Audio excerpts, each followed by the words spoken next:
제게는 아내가 하나 있었습니다. 비록 지금은 이혼했지만 말이죠. 편의상 아내라고 지칭하도록 할게요. 저는 어렸을 때부터 형편이 많이 넉넉했습니다. 아버지가 외국을 상대로 하는 무역회사를 하나 운영하셨었는데 솔직히 어려움 하나 모르고 자랐어요. 사고 싶은 것, 갖고 싶은 것, 하고 싶은 것 전부 누리면서 살았습니다. 아버지는 본인이 운영하시던 회사를 제게 물려주길 원하셨어요. 그래서 제가 공부를 잘하는 것만은 크게 기대를 하셨죠. 대학도 경영 쪽으로 가시길 원하셨어요. 대한민국에서 내노라 하는 탑급의 대학의 경영학과에 들어가기 위해서는 진짜 공부를 열심히 해야 했습니다. 저도 아버지 기대에 부응하고 있었거든요. 그래서 학창시절에는 정말 공부만 열심히 했었어요. 결국 저는 대한민국에서 제일 좋은 대학교의 경영학과에 입학했고 그때부터 온갖 자유를 누리기 시작했어요. 그런 저를 아버지도 자랑스럽게 여기셔서 차도 한 대 뽑아주셨고 용돈도 넉넉하게 주시곤 하셨죠. 그런데 제 일탈은 한 여자를 만나면서 빠르게 정리되기 시작했습니다. 청초한 얼굴을 가진 그녀의 얼굴과 긴 생머리와 거기서 나는 은은한 샴푸 냄새는 제 마음을 설레게 만들었고 저는 그렇게 그녀에게 첫눈에 반하게 되었어요. 그 사람이 바로 제 아내였습니다. 아내는 저보다 한 살 어렸었는데 그의 신입생으로 들어온 그녀에게 전 마음을 빼앗기고 말았던 거죠. 저는 아내를 졸졸 쫓아다니면서 제 마음을 표현했어요. 처음에 저를 거절하던 아내도 변하지 않는 저를 받아주었습니다. 저는 처음 해보는 열병 같은 사랑에 정신을 차릴 수가 없었어요. 그렇게 결국 사고를 치게 되고 말았죠. 20대 초반 군대를 가기도 전에 말이에요. 결혼도 하기 전 아이부터 덜컥 가지게 되어버리고 말았습니다. 울면서 어떻게 해야 하냐고 오열하는 그녀를 안아주면서 저는 어렸지만 결혼을 결심했어요. 그때 제 나이가 22살이었습니다.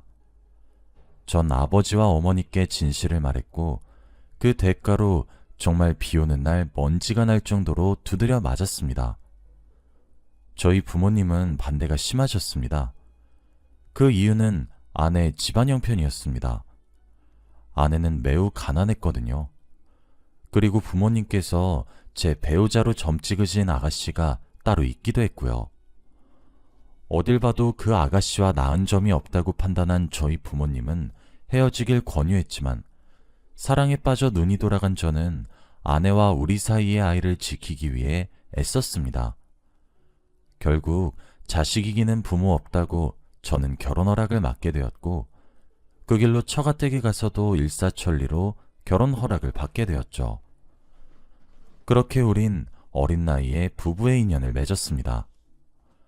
결혼하자마자 저는 국방의 의무를 다해야 했기 때문에 군대에 불려갔지만 아내는 잘 견뎌내 주었어요. 그리고 곧 정말 눈에 넣어도 아프지 않은 딸을 하나 낳아주었죠.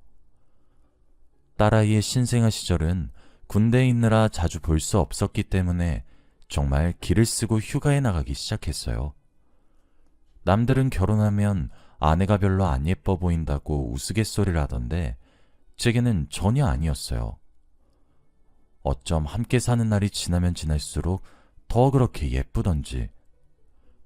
처음에 저희 결혼을 결사 반대하시던 저희 부모님들도 아내가 살뜰하게 시댁을 챙기기 시작하자 서서히 마음을 여셨고 애교쟁이 손주까지 안겨드리자 며느리로 인정해 주셨어요. 그렇게 저는 자리를 잡아가는 듯 했습니다. 아내는 정말 신사임당만큼이나 현명했고 자애로운 며느리이자 아내였어요. 딸아이 교육도 어찌나 야무지게 교육을 하는지 모든 사람들이 칭찬을 할 정도였습니다. 그렇게 20년도 넘는 시간이 쏜살같이 흘렀어요. 정말 저는 완벽한 가정을 이루었다고 생각했습니다. 하지만 그것은 혼자만의 착각에 불과하더군요. 저는 그 사이 아버지가 제게 운영하고 계셨던 무역회사를 물려주셨고 평사원부터 시작해서 경영 수업을 끝마쳤습니다. 이젠 한 회사의 어엿한 대표가 된 것이었죠. 아내는 저와 결혼을 하고 난 이후 전업주부로 집에만 있었습니다. 아이가 어느 정도 큰 이후부터는 다른 중소기업 대표의 아내분들과 골프를 치러 간다던가 럭셔리한 취미생활을 즐기기도 했고 백화점에서 쇼핑을 하기도 했었죠. 그런 것들을 제외하고 아내는 제게만 올인했던 사람이었습니다. 그래서 경영 수업을 하는 저를 정말 성심성의껏 뒷바라지해 주었어요. 아이를 육아하기에는 회사 일이 너무 벅찼었는데 그런 저를 이해해준 여자였고 그런 배려와 사랑이 참 고마웠어요. 내줘도 외줘도 완벽한 사람이 바로 제 아내였거든요. 하지만 그것 또한 제 착각이었습니다. 제가 아내를 사랑한 나머지 아내는 완벽한 사람이라고 그렇게 오판을 했던 것 같아요. 딸아이의 나이가 꼭 아내가 딸을 낳았던 나이 22살 정도가 되었을 때였습니다. 아직도 저는 그날이 눈에 선한 것 같아요. 그날의 공기마저 아직도 선명히 기억할 정도였거든요. 아무래도 제가 무역업을 하다 보니까 해외 출장이 조금 잦은 편이긴 합니다. 끊임없이 언어를 배워야 하는 직종이기도 하고요. 그때는 무더운 여름이었어요. 저는 중국으로 출장을 떠났었습니다. 원래 8박 9일가량의 일정이었죠. 하지만 저희 회사와 중국 측 회사에서 의사소통이 제대로 되지 않아 발생된 해프닝이었고 일은 겨우 2박 3일 만에 일사천리로 끝나게 되었어요. 거의 일주일 조금 안 되는 시간이 비어버린 것이었죠. 시간이 생긴 것이 오랜만이었기 때문에 함께 여행을 간다든가 하는 시간을 가지고 싶기도 했어요. 저는 아내에게 비밀로 하고 한국으로 귀국했습니다. 그날따라 나이를 먹은 것이 우스울 정도로 그런 유치한 장난이 치고 싶었거든요. 그렇게 현관문 비밀번호를 치고 살금살금 집으로 들어왔습니다. 아내는 집에 있을 시간이었는데 제가 들어오는 소리를 미처 못 들은 것만 같았죠. 그때 안방에서 인기척이 들렸고 이상한 소리가 들렸습니다. 지금 그곳에서 절대 나서는 안 되는 소리들이었죠. 저는 심장이 쿵쾅거리면서 두려울 정도로 뛰기 시작했고 성큼성큼 들어가 안방문을 벌컥 열었습니다. 그곳에는 정말 믿기 힘든 광경이 펼쳐지고 있었습니다. 안방에는 아내가 낯선 남자와 함께 있었습니다. 두 사람 다 갑자기 들이닥친 저를 보고 얼음처럼 굳어 있었는데 제가 더욱 놀랐던 사실은 아내와 함께 있던 남자가 전혀 낯설지 않은 남자였다는 사실이었어요. 저는 중학교 시절부터 함께 알고 지낸 친구가 하나 있습니다. 중마고우라고 해도 무방할 정도로 정말 가까이 지냈어요. 친구네 집은 평범한 집이었어요. 하지만 친구는 제가 무역회사를 물려받기 위해 노력하는 모습을 보고 본인도 작은 회사를 가지겠다는 꿈을 키웠더라고요. 사실 사업이란 것이 처음 물꼬를 트는 것이 참 어렵거든요. 그래서 친구가 회사를 건립하였을 때 제가 정말 물심양면의 마음으로 도왔습니다. 그 친구의 회사의 투자금 절반 이상이 제가 가진 회사에서 낼 정도로 말이에요. 그런데 아내와 함께 있던 남자가 누군지 아십니까? 바로 그 친구였습니다. 정말 발끝부터 치밀어 오는 배신감에 저는 할 말을 잃게 되었어요. 그 상황을 막상 목격하면 무섭게 화를 낼 줄 알았는데 너무 큰 충격에 그냥 나오게 되더군요. 거실에 앉아있으니 쭈뼛거리며 둘 다 옷을 제대로 갖춘 뒤에 거실로 나오더군요. 두 사람이 동시에 제게 무릎을 꿇으며 잘못했다 빌던 바로 그 순간 현관문이 열리더니 학교에 갔던 딸이 집으로 돌아왔습니다. 딸아이가 다녀왔다고 말을 하며 거실에 도착했는데 저희 세 사람도 너무 당황스러워서 우왕좌왕했었죠. 그런데 딸아이가 놀라긴 하는데 그리 많이 놀란 것 같다는 느낌이 들지 않더라고요. 뭔가 충격을 받았다기보단 어떻게 해야 하나 머리를 굴리는 듯한 느낌이었죠. 저는 딸에게 본능적으로 물었습니다.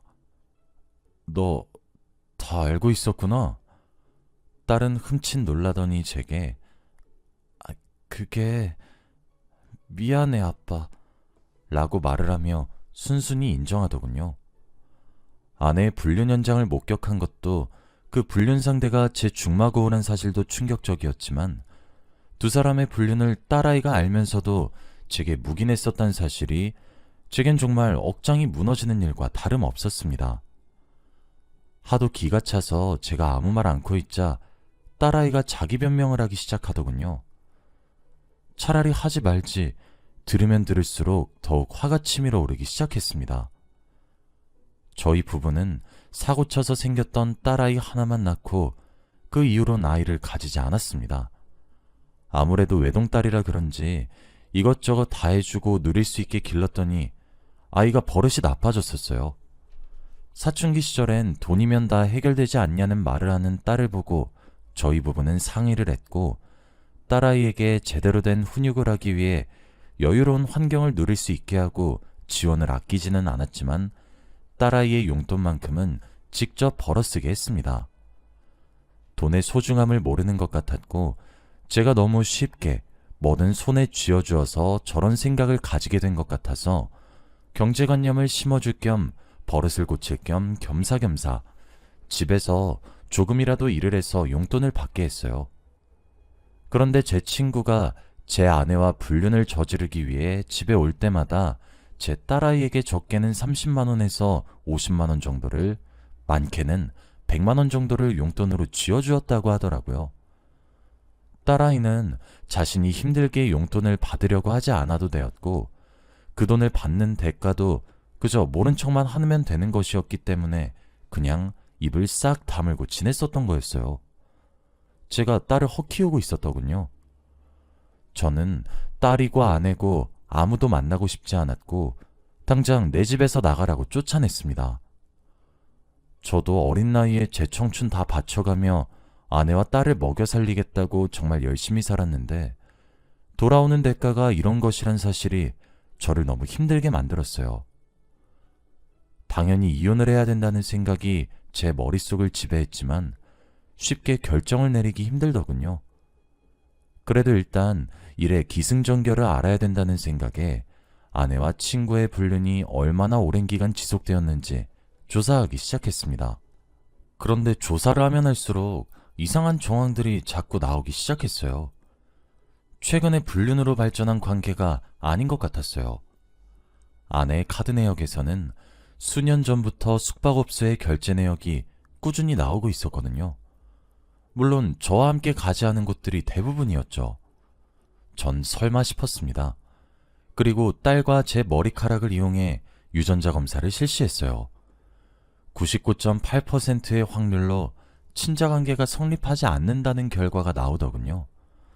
저는 뻐꾸기 둥지였습니다. 분노가 걷잡을 수 없이 치밀어 올랐어요. 온몸이 벌벌 떨릴 정도로 커다란 분노가 저를 덮치더군요. 저는 차근차근 모든 것들을 진행하기 시작했습니다. 먼저 아내에게 이혼소송을 시작했어요. 그리고 처가댁에 제가 준 금전적 지원을 회수하겠다는 내용 증명을 보냈어요.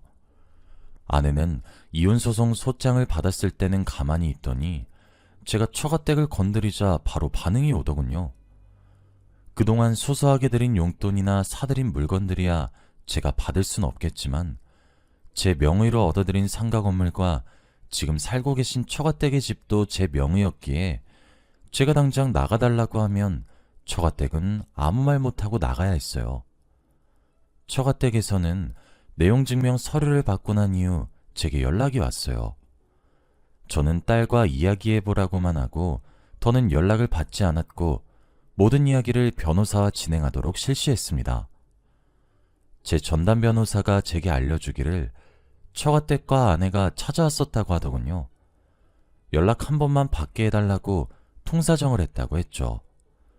그래서 딱 한 번 제가 그들의 연락을 받은 적이 있습니다. 장인어른과 장모님께서 갑자기 이러면 어떻게 하냐며 울먹거리며 이야기를 하더라고요. 자네 심정을 우리가 어떻게 모르겠나? 우리가 딸년을 제대로 가르치지 못한 탓이야. 그렇다고 해서 어떻게 이혼을 쉽게 결정하는가? 두 사람 사이에 딸도 있는데. 우리 만나서 대화 좀 하게, 어? 저는 피식 웃으며 대꾸했어요. 지금 친생자 부인 소송도 진행하려고 해요.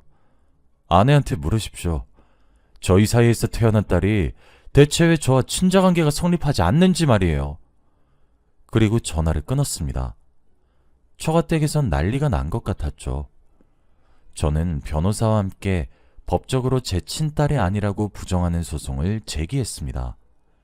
그리고 아내의 불륜으로 인해 친부가 제 중마고우란 가능성을 제기해 법적으로 두 사람의 유전자 검사를 공식적으로 할 수 있게 끌어냈죠. 사실 딸아이의 친부가 제가 아니더라도 제 친구는 무조건 아니길 바랬었습니다. 하지만 현실은 좀 더 냉정했고 제게 매정했습니다. 제가 딸이라고 믿고 길렀던 아이의 친부는 제 중마고우로 공식적인 판결이 났고 저는 그를 증거로 친구에게 상간남 소송까지 제기했습니다. 아내는 20년이 넘는 세월 동안 제 친구와 불륜을 저지르고 있었어요. 심지어 친구는 가정이 있는 놈이었고요. 뿐만 아니라 그동안 제가 딸아이가 먹고 입은 돈까지는 청구하지 않았지만 양육비를 한 달에 200만 원 정도로 측정하여 20년치 양육비를 청구하는 소송도 진행했습니다. 제 복수는 거기서 끝나지 않았어요. 저는 친구의 회사에 투자했던 모든 투자금을 회수했습니다. 급하게 회수하게 되면 발생하는 위약금이 존재하긴 했어요. 하지만 친구는 투자 계획서를 쓰던 당시 저와 신의를 가지고 거래를 했었기 때문에 위약금 조항을 정말 형식적인 수준으로만 책정했었기 때문에 그 금액은 매우 적었습니다. 그렇게 제 신의로 계약하던 당시에도 제 아내와 불륜 관계였으면서 말이에요. 본인이 제게 신의를 저버린 건 생각지도 않았나 보더군요. 제가 얼마나 우습게 보였을까요? 제가 투자금을 한 번에 모두 회수하기 시작하자 친구의 작디 작은 회사는 순식간에 기울어졌습니다. 친구는 빚더미에 올라앉게 되었었죠. 아내는 그래도 친구의 회사가 건재했기 때문에 제게 이혼을 당해 위자료를 많이 불게 되어도 친구를 믿고 있었나 본데 친구마저 폭삭 망하기 시작하니까 제게 다시 매달리기 시작했죠. 그렇게 할 수 있는 모든 소송을 다 걸고 있던 와중에 서재에서 제 컴퓨터로 저희 회사 기밀 자료를 친구에게 전송하는 적 또한 발견하게 되었습니다.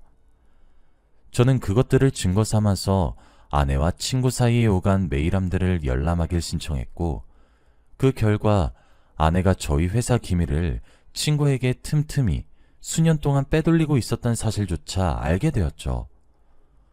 더 놀랄 것이 있나 싶으면 또 하나가 나오고 이제 끝이겠지 싶으면 또 다른 것이 나오고 참 대단하다 싶더군요.